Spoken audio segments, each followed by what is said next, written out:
想办法就是多上垒，因为我前面在打的时候垒上都没有人，所以我就想着说要上垒，然后球队才会有攻势。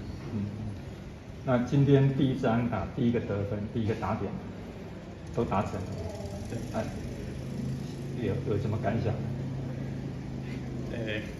就太突然了，所以自己就是很开心而已。因为其实你热身赛就打很多，春训的时候，然后开机有随这一局，到现在真的出先发自己这个过程的心态有什么样的想法？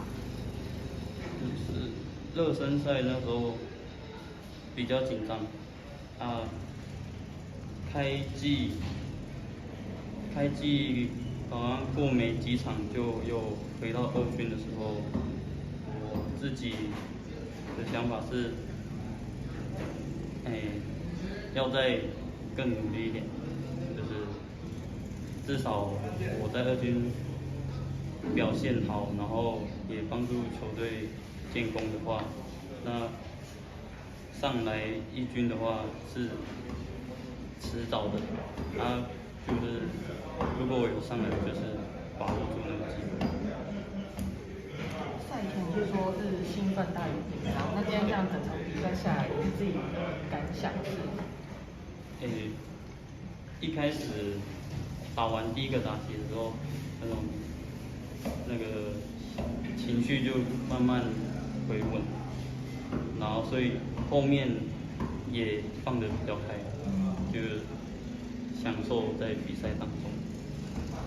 今天的表现前2颗都是稍微有一点幸运啦，但是其实他的击球就之前就蛮确实的，那今天就有在一军表现出来，值得夸奖。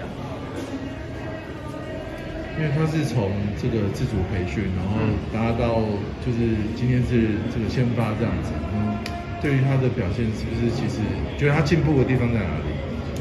他其实都是因为我之前在二军当主教练的时候，他就有进来，跟着随队练习嘛，然后从育成这样子一路看他，他的态度一直都是很正面、很认真，然后其实进步很多。那不管是击球、手背，其实都不差啦，不是像一个育成的选手嘛。那当然撑到现在有今天的表现，他自己也感到蛮欣慰的吧，应该就是自己有努力过，对。所以他本来就是中外野的。他本来是外野，不一定是中外野，他 left right 都可以。可是最近我是有问他，你在二军都耍哪里？他是说在中外野。对。我觉得他进步最多的地方在哪？